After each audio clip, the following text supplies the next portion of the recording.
अस्सलामुअलैकुम वरहमतुल्लाहि वबरकातुहू। बिस्मिल्लाहिर्रहमानिर्रहीम। ए मोहम्मद सल्लल्लाहु अलैहि वसल्लम तोखा चंडन यानी महीनन या नैन चंड बाबत सवाल कन था। चओ त ही इंसानन लाइ तारीखुन मुकर्रर करण ऐं हज लाइ आहिनि ऐं उहा नेकी न आहे त तव्हां पंहिंजे घरनि में पुठियां छतुनि मथां दाख़िल थियो, पर असल नेकी उहा आहे त केर तो अल्लाह जी नाफरमानी खां डिॼे, तंहिं करे तव्हां घरनि में संदन दरवाज़नि मां दाख़िल थियो ऐं अल्लाह खां डिॼो त मन उहा कामयाब थी वञो ऐं तव्हां अल्लाह जी राह में उन्हनि सां विढ़ो या जंग करियो जेके तव्हां सां विढ़नि या जंग कनि था ऐं हद खां न लंघो ऐं नागराई करियो ऐं न ज़्यादती करियो। बेशक अल्लाह हद खां लंघंदड़ खे पसंदि नथो करे। उन्हनि काफ़िरनि खे क़त्ल करियो जिते बि खेनि लहो ऐं जे जॻह तां उन्हनि तव्हां खे कढियो आहे, हाणे अव्हीं बि खेनि उतां लोधे ॿाहिरि करियो, छाकाणि त हू फितने जी जड़ आहिनि ऐं फितनो खून रेज़ी खां वधीक ख़राब ऐं सख़्त ख़तरनाक आहे।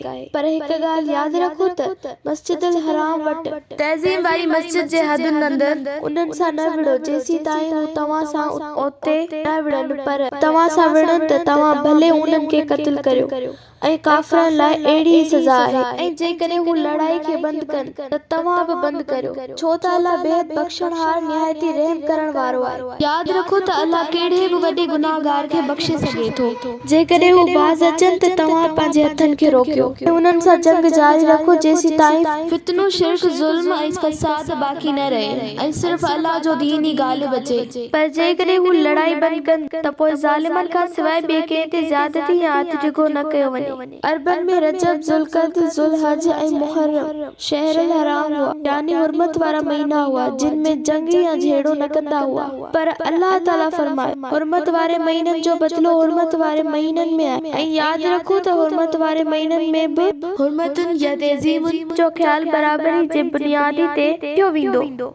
पोइ जेकॾहिं को अव्हां सां उन्हनि महीननि में ज़्यादती करे त उन ते ओतिरी ई ज़्यादती करियो जेतिरी ज़्यादती उन अव्हां ते कई ऐं अल्लाह खां डिॼो ऐं संदसि हदूं न ओरांघियो ऐं ॼाणे छॾियो त यकीनन अल्लाह परहेज़गारनि सां गॾु आहे। ऐं अल्लाह जी राह में ख़र्च कयो, इंफ़ाक़ फी सबीलिल्लाह ऐं जहाद खां गाफ़िल थी पंहिंजे हथनि सां पाण खे हलाकत या मुसीबत में न विझो ऐं एहसान करियो। बेशक अल्लाह एहसान नेकी करण वारनि सां मुहबत करे थो।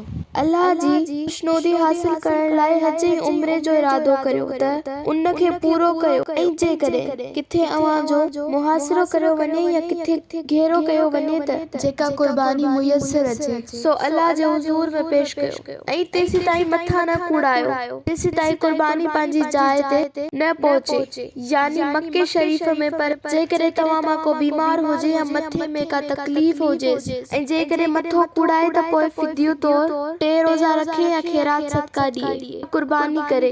जॾहिं अव्हां खे अमन मिले त जेको उम्रे खे हज सां मिलाइण जो फ़ाइदो वठे यानी हज तमत करे त उन खे जेका कुर्बानी मौजूद थी सघे सा करे। ऐं जेकॾहिं कुर्बानी जो जानवर न मिली सघे त हू हज जे ॾींहं में 3 रोज़ा रखी सवाइ हज जे ॾींहं यानी यौम अरफा जे ॾींहं बाक़ी 7 रोज़ा तॾहिं रखे जॾहिं हू पंहिंजे वतन वापसि पहुचे। अहिड़ी तरह उहे थिया पूरा 10 रोज़ा ऐं उहे उन्हनि लाइ आहिनि जंहिंजो कुटुंब मस्जिदुल हराम जे वेझो न आहे, यानी उहो हुकुम मस्जिदुल हराम खां परे रहण वारनि लाइ आहे। ऐं अल्लाह खां डिॼो ऐं उहो चङी तरह यादि रखो त बेशक अल्लाह नाफ़रमाननि खे सज़ा ॾियण में बि निहायती सख़्त आहे।